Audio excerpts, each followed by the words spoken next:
तर मुलांनो, तर पाठीमागच्या व्हिडिओमध्ये आपण दोन चलातील रेषीय समीकरणे याचा सराव संच 1.1 हा पूर्णपणे स्पष्टीकरणासह सोडवलेला आहे आणि त्याची लिंक जी आहे ती मी या व्हिडिओच्या डिस्क्रिप्शन बॉक्समध्ये देते।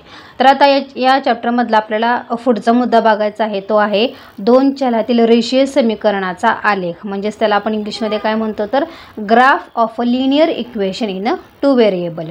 आपल्याला याच्यामध्ये दोन चल लागणार आहेत। तर आता या ठिकाणी जो आपल्याला हा चार्ट दिलेला आहे म्हणा किंवा जो ग्राफ दिलेला आहे तो आपण पाठीमागच्याच इयत्तेमध्ये म्हणजेच 9वीमध्ये शिकलेलो आहोत। त्यांनी फक्त आपल्या एक रिव्हिजनसाठी हे दिलेला आहे। तर बघा त्यांनी तर काय आपल्याला सांगितलेलं आहे ते आपण अगोदर वाचून घेऊयात।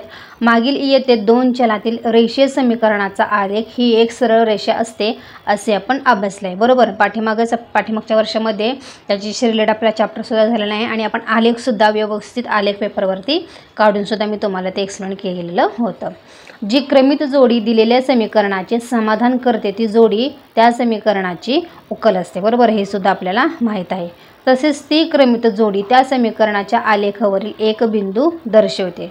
ती समीकरणाची जोडी काय दर्शवते तर ती एक बिंदू आपल्याला दर्शवत असते। आता त्यांनी एक उदाहरण दिलेलं आहे बघा आपल्याला, 2x - y = 4 या समीकरणाचा आलेख काढा। आता त्याचं त्यांनी उत्तर सुद्धा आपल्याला दिलेलं आहे ते, कारण का या टाईपचे उदाहरणे आपण पाठीमागे सोडवलेले आहेत। आता त्याची उकल म्हणजे त्याचं उत्तर त्यांनी बघा आपल्याला दिलेलं आहे। 2x - y = 4 या समीकरणाचा आलेख काढण्यासाठी xy च्या 4 क्रमित जोड्या मिळवू।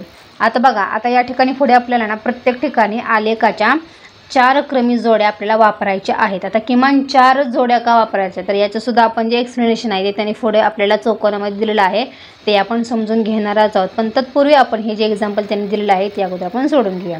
तर आता क्रमित जोड्या मिळवताना सारणीत दाखवल्याप्रमाणे x व y यांची 0 ही किंमत घेणे सोयीचे असते। आता या ठिकाणी तुम्ही बघू शकता बघा, पहिलं त्यांनी जे आपल्याला समीकरण दिलेलं आहे ते आहे 2x - y = 4, ठीक आहे। हे काय ते समीकरण आहे। आता त्यांनी आता x y च्या किमती घेतलेल्या आहेत। जर समजा मी जर x = 0 घेतला, ठीक आहे, जर x बरोबर जर मी 0 घेतला या ठिकाणी तर वरच्या समीकरणामध्ये x = 0 घेतलं तर राहते काय बघा, या ठिकाणी 0 राहिला, बरोबर। कारण का 2 × 0 म्हणजे 0 वजा y = 4, बरोबर। म्हणजेच मग y ची किंमत किती येणार बघा, वजा चिन्ह आपण त्या साईडने नेलं तर y ची किंमत किती येईल बघा, -4 येईल। या ठिकाणी तुम्हाला दिसते बघा y ची किंमत ही -4 आलेली आहे। त्याच पद्धतीने जर आपण x ची किंमत जर 2 घेतली, बरोबर, म्हणजेच आता बघा 2 × 2, बरोबर, वजा y = 4, ठीक आहे। 2 × 2 म्हणजेच किती आले बघा, हे 4 आले, वजा y = 4, म्हणजेच वजा y बरोबर किती झाले बघा, हे ऑलरेडी -4 आहेत ते, सॉरी हे +4 आहेत, +4 आणि हे अधिक आहेत पलीकडे गेले की ते -4 होतील। म्हणजेच वजा y बरोबर किती आले बघा तर 0 आलेला आहे, ठीक आहे। अधिक y काय किंवा वजा y काय, पण जर x बरोबर जर तुम्ही 2 घेतले तर y ची किंमत किती येणार आहे, 0 येणार आहे। अशा पद्धतीने बघा आपण x सुद्धा या ठिकाणी परत 3 किंमत घेणार आहोत आणि त्यानंतर पुन्हा वजा 1 घेणार आहोत। त्या पद्धतीने आपल्याला y ची किमती ह्या 2 मिळतील आणि नंतर इथं -6 मिळतील। त्या पद्धतीने आपल्याला x y ची किमती बघा काय मिळालेलं आहे, तिथं 0 -4 मिळालेलं आहे, त्याच्यानंतर 2 0 मिळालेलं आहे आणि x y ची किमती 3 2 आणि इथं काय मिळालेलं आहे, -1 आणि -6 मिळालेलं आहे। आता त्याच पद्धतीने बघा आपण आता हे नंबर कसे आपण ग्राफ पेपरवरती प्लॉट करायचे, हे जे बिंदू आहेत ते पहिल्यांदा आपण x हा आपल्याला असतो तो y अक्ष असतो आणि हा काय असतो आपला हा x अक्ष असतो, ठीक आहे। तो कसा आपल्याला काढायचा हे सुद्धा मी तुम्हाला पाठीमागे सांगितलेलं आहे। हे सुद्धा आपल्याला या वर्षी सुद्धा करायचं आहे, पण हे जो ग्राफ आहे तो त्यांनी पाठीमागच्या वर्षाप्रमाणे आपण सोडून दिलेला आहे, त्यामुळे तो आता आपण फक्त बघणार आहोत। तर अशा पद्धतीने x आणि y अक्ष काढल्यानंतर पहिला जो बिंदू आपल्याला दिसते बघा या ठिकाणी आपण आता बघूया। या ठिकाणी बघा पहिला बिंदू आहे तो 0 आणि 4, म्हणजे x अक्षावरती 0 घ्यायचा आहे आणि y अक्षावरती 4, म्हणजे इथं बघू शकता हा 0 आणि y अक्षावरती 4 म्हणजे हा -4 दिसते, म्हणजे बघा ते हे बिंदू आहेत ना, त्याच्यामुळे इथं त्यांनी काय केलेलं आहे, आपण एक छोटा बिंदू दिलेला आहे। त्याच्यानंतर दुसरा आहे बघा 2 आणि 0, म्हणजे x अक्षावरती 2 म्हणजे या ठिकाणी आणि y अक्षावरती 0, म्हणजे दिसते तुम्हाला हा तो बिंदू झाला, बरोबर, इथून तिथपर्यंत। त्याच्यानंतर तिसरा बिंदू आहे बघा 3 आणि 2, म्हणजे x अक्षावरती 3 आणि y अक्षावरती 2, म्हणजे बघू शकता तुम्ही हा 3 आणि हा 2, म्हणजे तो ह्या ठिकाणी बिंदू आहे, राईट। आणि त्याच्यानंतर चौथा आहे तो -1 आणि -6, म्हणजे x अक्षावरती -1 आणि y अक्षावरती -6, म्हणजे तुम्ही बघू शकता बघा या ठिकाणी इथं, ठीक आहे। म्हणजे इथून ते हा बिंदू आहे। आता ह्याच्यातून आपल्याला एक सरळ एक रेष जाणारी आहे ती इथून अशा पद्धतीने त्यांनी काढलेली आहे बघा, बरोबर। सो अशा पद्धतीने आपल्याला जे प्रमाण काय घ्यायचं आहे बघा, तर प्रमाण दोन्ही अक्षावर 1 सेंटीमीटरवर 1 घ्यायचे आहे. सांगायचं अर्थ आहे की अशा पद्धतीचे जे ग्राफ आहे ते आपण पाठीमागे सोडवलेले आहेत. ठीक आहे, अशा पद्धतीने आपण काय करायचं आहे, एक्स वायच्या किमती काढून आपल्याला ग्राफ आपण काढतो. आता या ठिकाणी आता आपल्याला या पाठामध्ये काय काय लागणार आहे ते आता आपण बघून घेऊया. तर बघा, दोन चलातील रेषीय समीकरणाचा आलेख काढताना आपल्याला खालील पायऱ्या ज्या आहेत त्या ध्यानात घ्यायच्या आहेत. आता पहिली पायरी काय आहे बघा, तर दिलेल्या समीकरणासाठी किमान 4 क्रमित जोड्या, म्हणजेच त्याला आपण काय म्हणतो तर बिंदूंचे निर्देशक म्हणतो, ते शोधायचे असते. आता या ठिकाणी बघा, किमान आपल्याला 4 जोड्या म्हणजे कमीत कमी 4 जोड्या आपल्याला का लागणार आहे, तर त्याचं जे एक्सप्लेनेशन आहे किंवा ते स्पष्टीकरण आहे तर ते या ठिकाणी आहे. बघा, त्यांनी आपल्याला काय सांगितलं, हे जो चौकोन दिसतो तुम्हाला त्या ठिकाणी त्यांनी आपल्याला सांगितलेलं आहे. तर बघा, रेषा निश्चित होण्यासाठी 2 बिंदू पुरेसे असतात, बरोबर. तर ह्या त्यांनी काय सांगितलेलं आहे ते या बॉक्समध्ये व्यवस्थित तुम्ही बघा. परंतु त्यापैकी एका बिंदूचे निर्देशक काढताना जर चूक झाली तर ती रेषासुद्धा चुकते, बरोबर. त्याच्यामुळे आपण 2 बिंदू घेऊ शकत नाही. आता पुढचा मुद्दा बघूया. 3 बिंदू जर घेतल्या तर 3 बिंदूची काय कंडिशन आहे ही सुद्धा आपण बघूयात. 3 बिंदूचे निर्देशक काढताना एका बिंदूचे निर्देशक जर चुकले तर 3 बिंदू एका रेषेत येणार नाहीत, बरोबर. त्यावरून कोणत्या तरी एकाचे निर्देशक चुकले आहेत हे लक्षात येईल. पण नेमक्या कोणत्या बिंदूचे निर्देशक चुकले हे आपल्याला शोधायला थोडासा वेळ लागेल आणि म्हणून 3 बिंदूचे निर्देशकसुद्धा आपण काढू शकत नाही. आता त्यासाठी आपण काय करणार आहोत तर 4 बिंदूचे निर्देशक घेणार आहोत आणि त्याचं काय एक्सप्लेनेशन आहे हे सुद्धा आपण बघूयात. 4 बिंदूंचे निर्देशक काढताना जर एका बिंदूचे निर्देशक चुकले तर तो वगळता इतर 3 बिंदू एकरेषीय येतील आणि त्यामुळे चूक लगेच लक्षात येईल आणि म्हणून 4 बिंदूंचे निर्देशक ठरवणे हे हिताचे असे. आणि याचसाठी फक्त आपल्याला किमान 4 आपल्याला निर्देशक बिंदूंचे निर्देशके घ्यावे लागतात. ही पहिली टिप म्हणूया किंवा पहिली पायरी आहे ती आपल्याला लक्ष ठेवायची आहे. त्याच्यानंतर दुसरी पायरी बघूया आपण. आलेख कागदावर एक्स अक्ष व वाय अक्ष हे निश्चित करून बिंदू स्थापन करायचा. आता हे तर आपल्याला बेसिक माहिती आहे की आपण आलेख काढत असताना पहिल्यांदा आपल्याला एक्स अक्ष आणि वाय अक्ष हा कंपल्सरी काढायचा असतो. हे 2 अक्ष काढले नाही तर आपल्याला जो आलेख आहे तो प्लॉट करता येणार नाही, आलेख काढता येणार नाही. त्याच्यामुळे एक्स अक्ष आणि वाय अक्ष हे तुम्हाला आलेख कागदावर पहिल्यांदा काढायचेच आहेत. त्याच्यानंतर तिसरी जी पायरी आहे ती बघूया आपण. सर्व बिंदू एकरेषीय येतील त्या बिंदूतून जाणारी रेषा काढा. जेवढे बिंदू तुमचे एका रेषेमध्ये येतील आणि त्या बिंदूतूनच तुम्हाला एकरेषीय रेषा किंवा त्याच्यातून जाणारी रेषा जी आहे ती काढायची आहे. ठीक आहे, असा त्या 3 पायऱ्या त्यांनी आपल्याला दिलेल्या आहेत. आता पुढे त्यांनी आपल्याला काय दिलेलं आहे ते सुद्धा आपण बघूयात.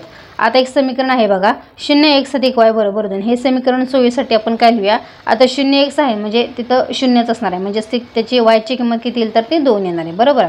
तर ते असे लिहितात. आता या समीकरणाचा आलेख आता बघा, y = 2 आहे म्हटल्यावर त्याचा आलेख काय येणार आहे बघा, तर x अक्षाला तो समांतर असणार. ठीक आहे, y = 2 आहे. ठीक आहे, म्हणजे त्या y अक्षावरती आपण 2च्या तिथे तो बिंदू असणार आहे, म्हणजेच तो जो बिंदू आहे तो x अक्षाला समांतर असणार. हे सुद्धा आपल्याला माहीत आहे. जर y बरोबर जर समीकरण असेल तर तो x अक्षाला समांतर असतो आणि जर x बरोबर जर तो बिंदू कोणताही असेल तर तो y अक्षाला समांतर असतो. हे सुद्धा आपल्याला माहीत आहे. कारण एक्स निर्देशक कोणताही घेतला तर प्रत्येक बिंदूचा वाय निर्देशक हा 2 हाच येतो, बरोबर आहे. हे सुद्धा माहिती आहे. आता या ठिकाणी बघा, हे त्यांनी आपल्याला समीकरण दिलं तर त्याच्यामध्ये त्यांनी आता हे आपण काय करूया, पॉईंट टाकून बघूया. एक्सची जर किंमत जर आपण 1 घेतली तर बघा, एक्सची किंमत 1 घेतली 1 म्हणजे 1 गुणिले 0 किती 0च होतं, म्हणजे वायची किंमत किती बघा इथं तर ती 2च येणार आहे. ओके, आता समजा एक्सची किंमत जर आपण 4 घेतली तर एक्सची किंमत 4, पण ऑलरेडी त्याचा सहगुणक हा 4 असल्यामुळे 4 गुणिले 0 0 होईल, म्हणजे y = 2 पुन्हा 2च उत्तर येणार नाही. आणि सुद्धा परत जरी आपण वायची किंमत -3 घेतली, हे या ठिकाणी दाखवल्याप्रमाणे -3 गुणिले 0च येणार आहे आणि वायची किंमत पुन्हा काय येणार आहे बघा, तर 2च येणार आहे. याचा अर्थ काय आहे, एक्सचा जर सहगुणक तुमचा 0 असेल तर तुमचं जे समीकरण आहे म्हणजे जी वायची किंमत असणार आहे ती काय असणार आहे, जी बरोबर चिन्हाच्या समोरची जी संख्या असेल तीच असणार आहे. म्हणजेच बघू शकता तुम्ही या ठिकाणी एक्स वायचे सहगुणक आपल्याला काय काय मिळालेले आहेत, 1 2 मिळालेले आहेत, त्याच्यानंतर 4 2 मिळालेले आहेत आणि -3 2 हे मिळालेले आहेत. आता पुढे बघा त्यांनी आपल्याला काय सांगितलं आहे, तसेच एक्स व 0 y = 2 हे समीकरण x = 2 असे लिहितात, बरोबर आहे ना. कारण का वायचा सहगुणक 0 असल्यामुळे x = 2 हे समीकरण येणार आहे असे लिहितात व त्याचा आलेख हा y अक्षाला समांतर असतो, बरोबर. सो त्या पद्धतीने बघा, आता अशा पद्धतीने ते सुद्धा आपण काढून काय घेऊ शकतो। अशा पद्धतीने एक्स वायचे आपण हा चार्ट तयार करून अशा पद्धतीने बघा आपण काय करू शकतो, आलेख जो आहे तो प्लॉट करू शकतो। आता हे कसं प्लॉट केलं हे सुद्धा आपण तुम्हाला पाठीमागेच दाखवलेलं आहे। आता ह्या ठिकाणी बघा पहिला जर आपण इथं बघून घेऊयात 1 आणि 2 बरोबर। एक्स वायची किंमत बघा 1 आणि 2 म्हणजे एक्स अक्षावरील 1 आणि वाय अक्षावरील 2 म्हणजे इथं बघू शकता तुम्ही हा या ठिकाणी तो पॉईंट आहे बरोबर। त्याच्यानंतर दुसरं बघा 4 आणि 2 म्हणजे एक्स अक्षावरती 4 आणि वाय अक्षावरती 2 म्हणजे या ठिकाणी तो बिंदू आहे। त्याच्यानंतर 3 वजा 3 2 म्हणजे वजा 3 एक्स अक्षावरती बघा वजा 3 आणि वाय अक्षावरती 2 म्हणजे या ठिकाणी तो बिंदू आहे बरोबर। अशा पद्धतीने बघा हे आपण काय केले आहेत एक ते नंबर आहेत ना म्हणजे ते जे निर्देशक आहे ते प्लॉट केलेले आहेत आणि बाकीचे जे आहे ते आपण हे वाय जर 0 घेतला म्हणजे एक्स बरोबर 2 अशा पद्धतीने ते पण नंबर या ठिकाणी तुम्ही बघू शकता। ही जी रेषा दिसते तुम्हाला ते ही या समीकरणाची आहे ठीक आहे। हे काय तुम्हाला पुन्हा सोडून दाखवायची गरज नाही, तुम्हाला ते समजेल। म्हणजे हे एक्स अक्षाला समांतर आहेत आणि हे वाय अक्षाला समांतर आहेत बरोबर। सो अशा पद्धतीने बघा तो ग्राफ आहे ठीक आहे। पुढे आता बघून घ्या आपण एक सामायिक समीकरण सोडवण्याची आलेख पद्धत। आता आपण काय करणार आहोत बघा इथे त्यांनी आपल्याला आलेख पद्धत दिलेली आहे ठीक आहे। आता यात बघू शकता तुम्ही त्यांनी एक समीकरण आपल्याला 2 दिलेले आहेत। कोणते कोणते आहेत बघा तर x + y = 4 आणि 2x - y = 2 या समीकरणांचे आलेख काढून त्यांचे निरीक्षण काढूया। आता बघा पहिलं जो आता हे काय आपण हे जो चार्ट आहे ना तो अगोदर आपण व्यवस्थित बघून घेऊया। x + y = 4 ठीक आहे। आता या ठिकाणी आपण हे थोडं सोडूया। जर x ची किंमत -1 घेतली आता या ठिकाणी बघा जर x ची किंमत -1 म्हणजेच बघा -1 अधिक y = 4 म्हणजे y ची किंमत किती येईल बघा y = 4 -1 आहे पलीकडे गेल्यावरती अधिक होणार म्हणजे y ची किंमत किती आलेली आहे बघा तर 5 आलेली आहे ना या ठिकाणी तुम्हाला दिसते y ची किंमत 5। पुन्हा बघूया जर x ची किंमत आपण 4 ठेवली तर किती येईल बघा 4 अधिक y = 4 म्हणजे y ची किंमत किती येईल बघा हे 4 आहे तसेच आणि हे 4 अधिक पलीकडे गेले की ते -4 होणार म्हणजे y ची किंमत किती येणार 4 - 4 0 ठीक आहे। इथे दिसते बघा तुम्हाला y ची किंमत 0 आलेली आहे। त्याच्यानंतर आता आपण बघूया x ची किंमत जर आपण 1 घेतली तर x 1 घेतली तर काय होईल बघा तर 1 अधिक y = 4 म्हणजे y ची किंमत किती आली बघा तर 4 अधिक 1 आहे पलीकडे गेली की तो -1 होणार म्हणजे y ची किंमत किती आली बघा तर 3 आलेली आहे। तर बघू शकता तुम्ही y ची किंमत 3 दिसते। त्याच्यानंतर x ची किंमत आपण काय घेऊया तर 6 घेऊयात बरोबर। म्हणजेच बघा 6 अधिक y = 4 म्हणजे y ची किंमत किती येणार बघा तर 4 आहे तसेच 6 अधिक आहेत पलीकडे गेल्यावरती काय होणार तर -6 होतील म्हणजेच y = 4 - 6 म्हणजेच किती बघा तर -2 या ठिकाणी दिसते बघा y ची किंमत -2 आलेली आहे। आणि अशा पद्धतीने बघा हे आपण पॉईंट एखादी लिहू शकतो -1 5 म्हणजे इथं बघा -1 5 त्यानंतर 4 0 म्हणजे 4 0 आणि 1 3 आणि 6 2 हे काय झाले आहेत तर x अधिक y = 4 चे हे निर्देशक 4 झाले 4 निर्देशक बिंदू या ठिकाणी कारण किमान आपल्याला जोड्या त्यांनी 4 सांगितलेल्या आहेत ओके। आता या ठिकाणी आपण या समीकरणाचं सुद्धा बघू शकतो जसं आपण मागाशी सोडवलं तसंच हे सुद्धा सोडवायचं आहे। ते x ची बघा या ठिकाणी किंमत 0 घ्यायची 0 आता बघा इथं 0 2 गुणिले 0 म्हणजे 0 वजा y = 2 वजा y = 2 म्हणजेच y बरोबर किती हे वजा चिन्ह पलीकडे नेलं तर ते -2 राहिलं म्हणजे इथं बघा दिसते तुम्हाला y ची किंमत -2 आहे। त्याच्यानंतर दुसरं जर x ची किंमत 1 घेतली तर काय होईल बघा 2 गुणिले 1 म्हणजेच 2 वजा y = 2 बरोबर म्हणजेच वजा y बरोबर आता हे 2 आणि 2 पलीकडे गेले की ते -2 येतील म्हणजेच वजा y = 0 म्हणजेच y बरोबर काय येणार आहे तर ते 0 येणार आहे तर तुम्हाला दिसते। अशा पद्धतीने x = 3 ची किंमत ठेवून सुद्धा आपण 4 काढू शकतो आणि x ची किंमत -1 ठेवून सुद्धा आपल्याला y ची किंमत -4 मिळेल। अशा पद्धतीने हे 4ही बिंदू सुद्धा बघा आपण याच्यामध्ये अशा पद्धतीने प्लॉट केले आहेत। कसे करायचे आहेत जसे आपण मागच्या वर्षी केलेलं आहे तसे सेम आपल्याला करायचे आहेत आणि x अक्ष आणि y अक्ष म्हणजे त्यातून जी रेषा आपल्याला जाते त्या दोन्ही रेषांचा आपल्याला या ठिकाणी बघा छेदनबिंदू दिसतो तो या ठिकाणी ठीक आहे। हा दोन्ही रेषेचा हा काय छेदनबिंदू आहे। अशा पद्धतीने बघा आलेखद्वारे आपल्याला काय करायचं आहे तो जो आहे आलेख आपल्याला काढायचा आहे। ते आता त्यांनी काय आपल्याला दिलेलं आहे ते सुद्धा आपण बघूयात। आलेखावरील प्रत्येक बिंदू त्या आलेखाच्या समीकरणाचे समाधान करतो। दोन्ही रेषा परस्परांना 2 या बिंदूमध्ये छेदतात जसे की मी तुम्हाला आताच दाखवले बघा हा जो बिंदू दिसतोय आपल्याला तो या ठिकाणी 2 आणि 2 या बिंदूमध्ये छेदतो बरोबर मी तुम्हाला आत्ता सांगितलेलं होतं। म्हणून 2 2 ही क्रमित जोडी म्हणजेच x बरोबर 2 आणि y बरोबर 2 या किमती x अधिक y बरोबर 4 आणि 2x वजा y बरोबर 2 म्हणजे जे त्यांनी जी वरची 2 समीकरणं दिलेली होती तीही आहे. ठीक आहे, तर या दोन्ही समीकरणांचे समाधान करतात. कोणती क्रमित जोडी आहे बघा, तर 2 आणि 2. चलाच्या ज्या किमतीने दिलेल्या एकसामायिक समीकरणांचे समाधान होते त्या किमती म्हणजे त्या समीकरणांची उकल होय. बरोबर, म्हणजे आता याच्या समीकरणांची उकल कोणती आहेत बघा, तर 2 आणि 2. ठीक आहे, हे आलेखाद्वारे आपण सिद्ध केलेलं आहे. ओके, आता पुढे बघा, x अधिक y बरोबर 4 आणि 2x वजा y बरोबर 2 या एकसामायिक समीकरणांची उकल किती आहे बघा, तर x बरोबर 2 आणि y बरोबर 2 आहे. बरोबर, आता आपण काय करणार आहे, तर ह्या ज्या समीकरणाच्या उकली आहेत ते कोणत्या पद्धतीने काढू शकतो, तर निरसन पद्धतीने सुद्धा सोडवून घेणार आहोत. ठीक आहे, आता ह्याच्यामध्ये त्यांनी बघा आपल्याला सोडवून दिलेलं आहे ते आता आपण बघूया. ही समीकरणे निरसन पद्धतीने सोडवून या उकलीचा पडताळा घेऊया. म्हणजे ह्याची उकल सुद्धा 2 आणि 2 येते का हे सुद्धा आपण बघणार आहोत. पण कोणती पद्धत आहे, निरसन पद्धत. तर बघा, x अधिक y बरोबर 4 इक्वेशन 1 आणि 2x वजा y बरोबर 2 हे इक्वेशन आपलं 2 आहे. ठीक आहे, आता आपण काय करूयात बघा, yचे सहगुणक 1 1च आहेत. बरोबर, मग आपण काय करू शकतो, यांची इक्वेशन 1 आणि इक्वेशन 2 यांची बेरीज करू शकतो. म्हणजेच बघा, x आणि 2x किती झाले, तर 3x झाले. बरोबर, अधिक y वजा y कॅन्सल आणि 4 अधिक 2 किती झाले बघा, तर ते 6 झालेले आहेत. म्हणून x ची किंमत किती आली बघा, 6/3 म्हणजेच 3 2 6 म्हणजेच x ची किंमत किती आली बघा, इथे दिसते आपल्याला x ची किंमत 2 इथं आलेली आहे. परत आता समीकरण 1 मध्ये काय करूया, आपण x ची किंमत 2 ठेवूया. x अधिक y बरोबर 4 हे आपलं समीकरण 1 आहे आणि x ची किंमत जर 2 ठेवली तर बघा 2 अधिक y बरोबर 4 म्हणजेच y बरोबर किती 4 वजा 2 करायचे आहे आणि 4 2 2 गेले राहिले किती बघा, तर 2. म्हणजे या ठिकाणी सुद्धा आपल्याला दिसते बघा, इथं x ची किंमत सुद्धा 2 आहे आणि y ची किंमत सुद्धा 2 आलेली आहे. म्हणजे हे निरसन पद्धतीने सुद्धा त्यांची जी उकल आहे ती सेम उकल येत आहे असं आपल्याला दिसते. बरोबर, आता या ठिकाणी त्यांनी आपल्याला 2 आकृती सांगितलेल्या आहेत ते आता आपण बघूया.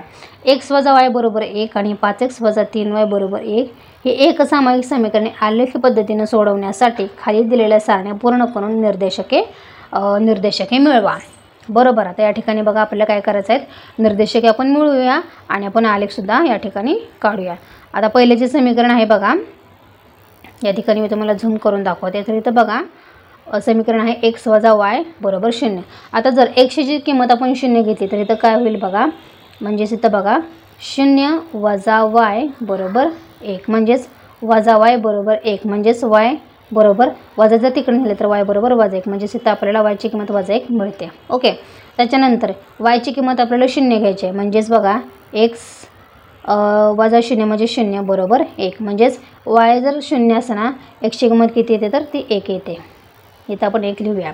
परत x ची जर किंमत आपण 3 घेतली तर बघा 3 वजा y बरोबर 1 म्हणजेच y ची किंमत किती येणार बघा, वजा y बरोबर 1 वजा 3 म्हणजेच वजा y बरोबर किती येईल बघा, 1 वजा 3 म्हणजेच बघा इथं वजा 2 येईल है ना. म्हणजेच इथं वजा y आणि वजा 2 म्हणजेच काय, अधिक सगळ्यांचं वजा चिन्ह जर आपण कॅन्सल केलं तर y बरोबर 2 आपल्याला मिळते. म्हणजेच इथं x बरोबर 3 असेल तर y आपल्याला 2 मिळतो. ठीक आहे, त्यानंतर बघा y बरोबर जर आपण वजा 3 घेतला म्हणजेच इथं तुम्ही बघू शकताय x वजा 3 है ना आणि बरोबर 1. या ठिकाणी मी तुम्हाला पुन्हा एकदा दाखवते. y ची किंमत जर वजा 3 घेतली तर बघा x वजा 3 आहे बरोबर 1 म्हणजेच बघा x अधिक 3 झाला आहे ना बरोबर 1 म्हणजेच x ची किंमत किती झाली बघा, x बरोबर 1 असंच ठेवायचं. 3 अधिक पलीकडे गेले की ते वजा 3 होतील म्हणजेच x बरोबर किती आलं, वजा 2 म्हणजेच इथे किती आले बघा, वजा 2 आलेले आहेत. अशा पद्धतीने तुम्ही बघू शकता. आपण मग हे जे बिंदू आहे चारही बिंदू याचे निर्देशक जे आहे ते लिहू शकतो.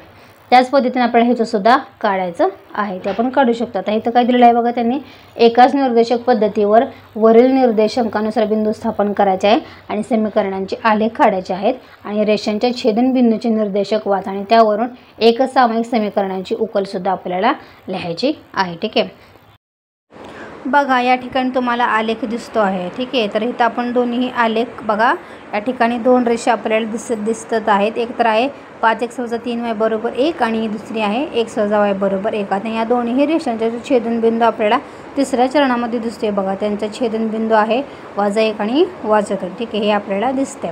म्हणजेच दिलेल्या 2 एकसामायिक समीकरणांच्या आलेखांच्या छेदनबिंदूचे निर्देशक किती आलेले आहेत बघा, तर वजा 1 आणि वजा 2 आलेले आहेत.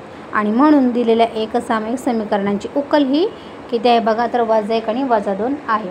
आता हे सुद्धा आपल्याला सेम निरसन पद्धतीने -1 आणि -2 हे बिंदू येतात का ते सुद्धा आपल्याला पडताळायचं आहे. आता ते बिंदू कसे प्लॉट करायचे, जसं आपण नेहमीप्रमाणे प्लॉट करतो त्याच पद्धतीने आपल्याला हे सुद्धा बिंदू प्लॉट करायचे आहेत. आणि अशा पद्धतीने ग्राफ काढून त्या दोन्ही रेषांचा जो आपल्याला छेदनबिंदू मिळतो तो छेदनबिंदू म्हणजे काय असतो, तर त्याचा बिंदू असतो. आता त्यांनी दुसरी कृती आपल्याला विचारली आहे बघा. वर दिलेले एक सामायिक समीकरण निरसन पद्धतीने सोडवून आलेखांवरून मिळालेल्या उकलीचा पडताळा घ्या. म्हणजे आता याच्यामध्ये सुद्धा वरच्या एक्झाम्पल म्हणजे कृती 1 मध्ये जी उकल दिलेली आहे तीच उकल आपल्याला कृती 2 मध्ये सुद्धा आलेली आहे, तरच त्याचा आपण व्यवस्थित पडताळा केला आहे असे आपण म्हणू शकतो. तर या ठिकाणी तुम्ही बघू शकताय बघा, इक्वेशन जी दोन्ही इक्वेशन आहे त्याला इक्वेशन 1 आणि इक्वेशन 2 असं म्हणलेलं आहे, बरोबर. आता आपण काय करायचं आहे, या ठिकाणी 100 निरसन लोप करण्यासाठी समीकरण 1 ला 5 ने गुणूया. आता निरसन कसं करणे हे आता हे मी तुम्हाला सराव संच 1.1 मध्ये सुद्धा सांगितलेलं आहे. निरसन करणे म्हणजे तुम्ही कोणत्याही चलाचं निरसन करू शकता, एकतर एक्सचं सुद्धा करू शकता किंवा वायचं सुद्धा करू शकता. आता या ठिकाणी एक्सचं निरसन करणं सोपं आहे, त्याच्यामुळे आपण एक्स या ठिकाणी लोप करू शकतो किंवा निरसन करू शकतो. मग इक्वेशन 1 ला आपण काय करूया, 5 ने गुणूया. त्याच्यामुळे बघा इक्वेशन 1 काय आहे, x - y = 1. मग याला जर 5 ने गुणलं तर काय आपल्याला इक्वेशन मिळेल बघा, 5x - 5y = 5. ठीक आहे, 5 ला गुणल्यानंतर आपल्याला समीकरण 3 हे मिळतं. आता आपण काय करू शकतो, तर समीकरण 3 मधून समीकरण 2 हे वजा करू शकतो. कारण का या ठिकाणी तुम्ही बघू शकता समीकरण 2 आणि समीकरण 3 यांचे 100 जे सहगुणक आहे ते सारखे आहेत, म्हणजेच आपण ते वजाबाकी करू शकतो. म्हणजेच 5x - 5y = 5 आणि वजा 5x - 3y = 1. आता आपल्याला काय करायचं आहे, वजा करायचं आहे, त्याच्यामुळे त्यांचे चिन्ह बदलायचे आहे. ठीक आहे, 5x काय झाले, 0 झाले आणि आता वजा 5y आणि वजा 3y. ठीक आहे, मग त्याच्यामुळे बघा अधिक वजा वजा झाली, तर त्याच्यामुळे 5 व 3 दिले राहिले किती बघा 2, त्याच्यामुळे इथं वजा 2y आले आणि 5 वजा 1 किती झाले, तर ते 4 राहिलेले आहेत. म्हणजेच y = -2. वायची किंमत किती आलेली आहे, इथं -2 आलेली आहे. आता ही वायची किंमत आपण समीकरण 1 मध्ये ठेवूया. म्हणजेच x - y = 1 आणि x कंसात -2, कारण का वायची किंमत -2 आहे त्याच्यामुळे -2 ब्रॅकेटमध्ये ठेवायचे आहेत आणि बरोबर 1. वजा वजा अधिक 2 होणार खाली, म्हणजेच x + 2 = 1. म्हणजेच x बरोबर किती आला, उजव्या साईडचं 1 आहे तसंच ठेवायचं आहे, अधिक 2 पलीकडे गेले की ते -2 होणार. म्हणजेच x ची किंमत आपल्याला -1 मिळालेली आहे. म्हणजेच बघू शकताय तुम्ही या ठिकाणी XY जे किमती आहे ते -1 आणि -2 ही आपल्याला उकल मिळालेली आहे. म्हणजेच कृती 1 आणि कृती 2 मध्ये मिळालेली उकल जी आहे ते आपल्याला समान आहे, समान दिसत आहे. आणि यावरूनच कृती 1 मधील आलेख पद्धतीने मिळवलेल्या उत्तराचा पडताळा सुद्धा मिळतो. म्हणजेच कृती 1 नुसार आणि कृती 2 नुसार सुद्धा आपल्याला जी समीकरणाची जी उकल आहे ती सारखी मिळते असे आपल्याला म्हणायला हरकत नाही. ठीक आहे, आता बघा या ठिकाणी विचार करूया. त्यांनी एक आपल्याला सारणी दिलेली आहे बघा. कोणती सरणी आहे बघा, 5x - 3y = 1 हे आलेख काढण्यासाठी खालील सारणीत काही निर्देशक काढून दिलेले आहेत. तर ते पहा. आता इथं बघा XY आपल्याला हे निर्देशक त्यांनी 4 निर्देशक बिंदूंच्या जोड्यात दिलेल्या आहेत, बरोबर. आता बिंदू स्थापन करण्यासाठी हे निर्देशक सोयीचे आहेत का आणि निर्देशक शोधताना कोणती काळजी घ्यावी म्हणजे बिंदू स्थापन करणे सोपे होईल. तर अशा पद्धतीने या दोन्ही प्रश्नांची मी तुम्हाला आता उत्तर देणारे आहेत. तर या ठिकाणी बघा 0 वजा 1 1/3 1/50 आणि 1 4/3 वजा 2 वजा 11/3 यापैकी बघा तर 1/5 आणि 0 हा बिंदू वगळता बाकीच्या बिंदूचे निर्देशक हे बिंदू स्थापन करण्यासाठी सोयीचे नाहीत. आता तुम्ही बघू शकता बघा बाकीचे 3च निरीक्षण करा आणि या बिंदूचं निरीक्षण करा. कारण काय आहे तर बघा कारण यांच्या छेदस्थानी काय आहे बघा तर 3 आहे. ठीक आहे, त्यांच्या छेदस्थानी ही 3 असल्याने वायची अचूक किंमत आपल्याला मिळत नाही आणि ती अखंड आवर्ती दशांश पूर्णांकांत असल्याने वाय निर्देशांकाची अंदाजे किंमत घ्यावी लागेल आणि आपल्याला बिंदूची स्थाने निश्चित मिळणार नाहीत व त्यामुळे आलेख काढता येणार नाही. आणि म्हणूनच बिंदू स्थापन करण्यासाठी हे जे निर्देशक आहे ते सोपे नाहीत। आता निर्देशकांच्या किमती ठरवताना आपण काय काळजी घ्यायची आहे बघा। तर x आणि y च्या अशा किमती घ्याव्यात की त्या पूर्णांकात किंवा एक दशांश स्थळापर्यंत खंडित दशांश पूर्णांकात असतील तरच आपल्याला जे आहे तो आलेख असतो किंवा आपण कोणत्याही पद्धतीने निर्देशकांची काय करू शकतो तर पडताळणी करू शकतो। त्याच्यामुळे बघा हे मुद्दे जे आहेत ते महत्त्वाचे आहेत।